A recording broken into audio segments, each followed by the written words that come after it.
Hey guys, welcome back. It's Missy. And if you're new here, welcome. I'm so excited you found this channel. I am a life and relationship coach, and on this channel we get to the root of the issue and we learn how to heal and deal. So if that's your thing, go ahead and hit that subscribe button. I would love for you to be a part of the fam. Today's topic is on something that I don't think that is talked about enough, and that's learned helplessness. So what is learned helplessness? Learned helplessness is when you face a negative situation and you don't try to change your circumstances, even though you have the ability to do so. Learned helplessness comes from lack of confidence and lack of belief in yourself. So of course you're not born that way. You're not born helpless. That's why it's called learned helplessness. So where does it come from? Well, let's go into an experiment that was done in 1967 by Martin Seligman. I hope I'm saying that right. I'm going to give you the butchered version, but basically he had a bunch of dogs and he put them in a closed area and he would randomly zap them. And the dogs would, every time they would try to get out, they would get zapped. So then he did another part of the experiment where he opened the area up, but he still randomly kept zapping them. But the dogs no longer tried to escape. That's what learned helplessness is. They have been conditioned to feel that whenever they tried to do something, they were let down. They weren't able to escape that situation. So even though they saw a way out, they felt like they couldn't do it because they were conditioned to feel like they were still getting zapped. The same thing happens with all animals, including humans. So this learned behavior goes all the way back to childhood. You usually are faced with some sort of abuse, some sort of trauma, some sort of stressful situation where you feel out of control. And every time you have tried to help yourself or get out of it, you were put right back in that situation. So you then learned no matter what you did, it was never good enough, you didn't matter, you didn't have a voice, and you were gonna stay in that negative situation, and you now feel helpless. As children, we generally are pretty helpless. We depend on our parents, our caregivers to give us our basic needs, to validate us, to give us our wants. And if they are not fulfilled, or feel like we can't get out of those negative situations, we then become a victim to our circumstances.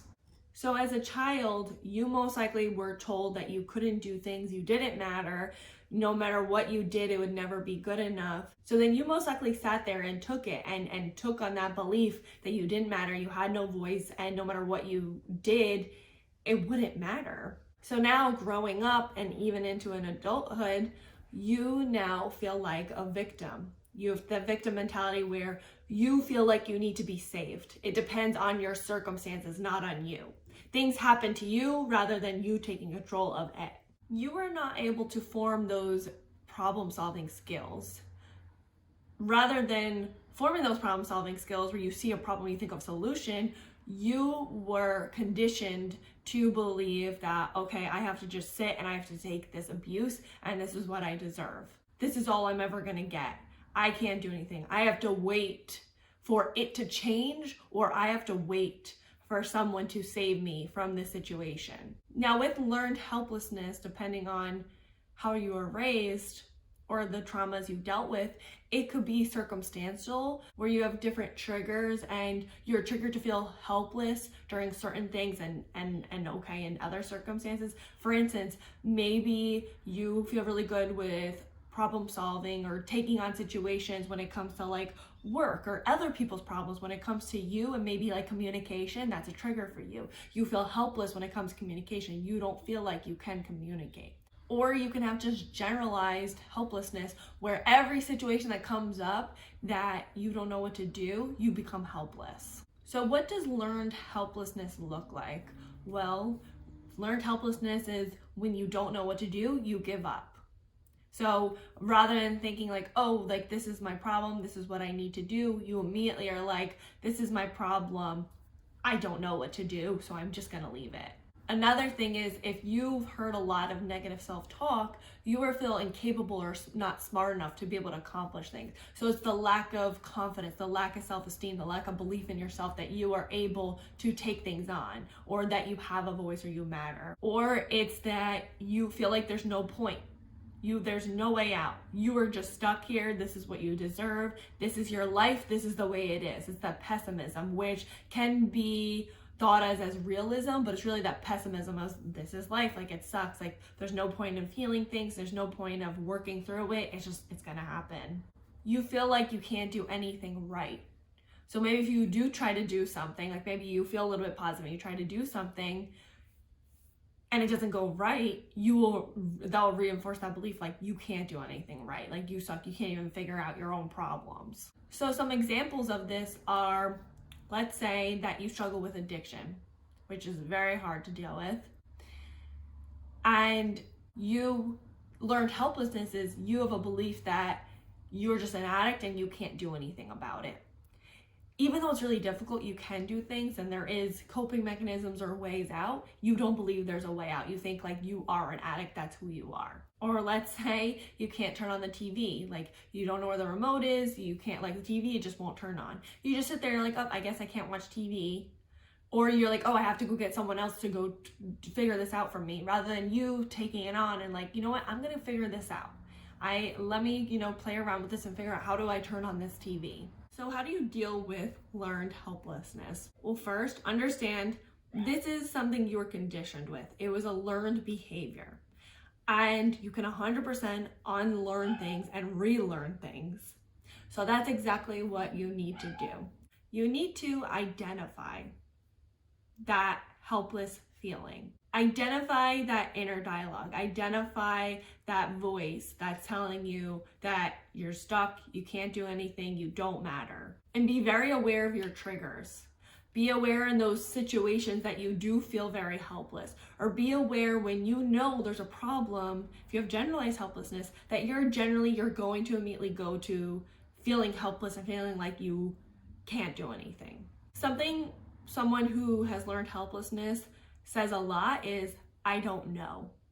So I don't know can be that trigger of you feeling helpless. So if you start saying, I don't know, be like, wait a minute, do I genuinely don't know, or do I feel helpless right now? So you want to be able to recognize and identify when you are feeling that helplessness and being able to differentiate, is this something that's actually out of your control that you can't do anything about? Or is it something that you can do something about, but you've been programmed to feel like you can't?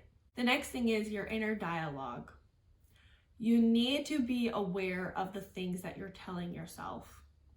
So one thing that may be very common that you tell yourself is like, I need someone else to do it.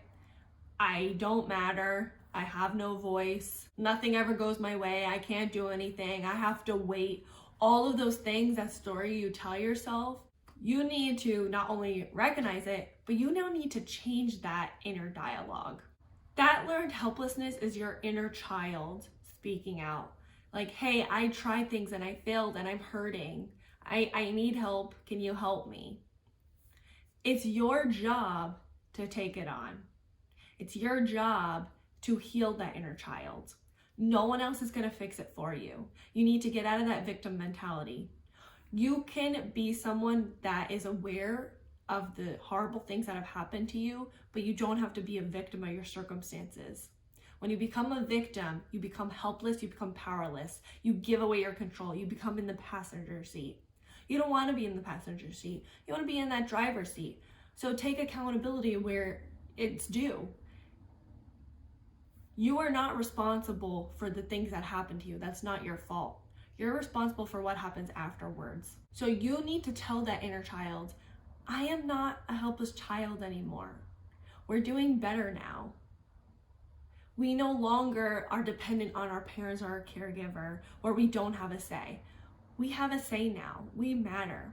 And those are the things that you need to say to your inner child. Your inner dialogue most likely is telling you to wait for someone to save you, to take care of you. That's kind of that codependency of feeling like you need someone to do it because you don't trust yourself and you don't believe in yourself. You now need to reverse from waiting for someone to save you to, I'm going to save me. I'm not going to be a victim. I'm going to be a victor. I'm going to save myself. I don't need someone. But here's the thing. There's another thing to keep in mind. It's also important to recognize when you do need to ask for help, because there needs to be that balance. Because there's also that matter of like, you don't want to be too independent, because you still will need help with things. You'll need insight from other people. You will need to ask other people for their help for things, because sometimes we can't take everything on. So it's that balance of learning when to ask for help and when to take things on yourself. I always feel like it's important. First, try it yourself. Try to do something yourself first. If you're really struggling, you're having a hard time, recognize that's the time when you need someone else's help. That's all part of that inner dialogue. The biggest thing with learned helplessness and all trauma is you have to work on your belief system. You are constantly led to believe and told horrible things. That you're never going to be good enough, that you can't do anything right, you're not smart, you're incapable, you're ugly, you're fat, you're disgusting. You're told these things over and over again, and that is now in your belief system. You need to be the one that recorrects it, reprograms that, so that is not in your belief system anymore. You want to retrain your brain to have a different belief system. It's not that you're helpless. You are fully capable of doing things. It's just there's that negative voice that's inside your head that's constantly making you believe that you're incapable. It's the story you're telling yourself. It's that inner dialogue. So this is very hard, but it's not impossible, and you're very capable of doing it. No matter what your abusive people in your past have told you, you are 100% capable, and you are the one that can do things. You are the one that's going to fix your own problems because you are fully capable. So find that voice, change your belief system. What are you telling yourself? Because you need to tell yourself the opposite. The next thing is you need to find opportunity in failure, and you need to be courageous. So not only do you need to recognize and you need to change your inner dialogue, you now need to act on it. So you need to find situations, especially in those ones where negative things are happening, where you feel like you don't know what to do. Those are the situations when you need to learn that problem-solving skill. You need to find the opportunity in those situations. So look at your situation. Whether you think it's realistic or not, think about the possible solutions for that situation. And you now need to pick one. You need to pick one of those solutions and go for it and do it. And it's all about trial and error. This is a skill you are learning, so it'll take time. There'll be sometimes when you mess up, and there'll be sometimes when something succeeds and it's great, but it's all about trial and error. You need to find those situations. This is a skill that you can learn by acting on it. If it's hard to think about yourself because maybe you have a lot of anxiety, then think about putting your friend in that situation. Like, what would you tell your friend to do in that situation? And then you now need to apply it yourself. Whatever it is, you need to get the courage to do it. You need to be like, you know what? I'm going for it. I'm doing it. I'm sick of my circumstance. I don't want to be a victim anymore. And I'm going to go for it. I'm going to go do that thing. I'm going to go try it. Just like ripping off a Band-Aid, you go for it and you do it. So you need to differentiate when something is really completely out of your control and maybe you need to change the way you think about it, and when something's in your control and you can actually do something about it. Because remember, you are the one that's in control of this circumstance. No one else. No one else is really going to save you. You can't sit there and wait for things to change or wait for someone to save you. And then when you help solve that problem, that then gives you a little bit of that confidence. And then you'll build upon it until you feel better and you've gained that skill of being able to solve your own problems. So find opportunity in failure. Look at where things have went wrong and think about, well, what part do I have? What can I do in this situation? And remember, you're not that helpless child anymore. You are an older person where you have a say in things, you matter, and you have a voice. So when it comes to learned helplessness, it's a learned behavior where you feel like you can't change your circumstances, even if there's literally, you have the ability to do so. You don't believe you can.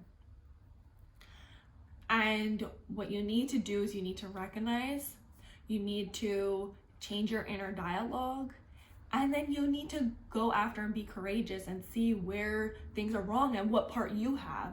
Where's your voice? It's really important that you find that voice and you be courageous and you build upon that confidence to feel capable, like you are able to do that thing, because your belief system and your self-esteem and your confidence is hurt right now.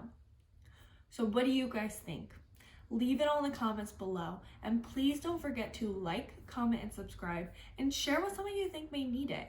Until next time, thanks for watching. Bye, guys. Today's topic is on something that I don't think about. I feel like I low-key look like a poodle today. But like a cute poodle though. Issue, and we learn how to heal. Wait, did I forget that I'm a life coach and a relationship? What? Okay, let's go back. You need to. Is she gonna bark? Today's topic is. What do I want to say about today's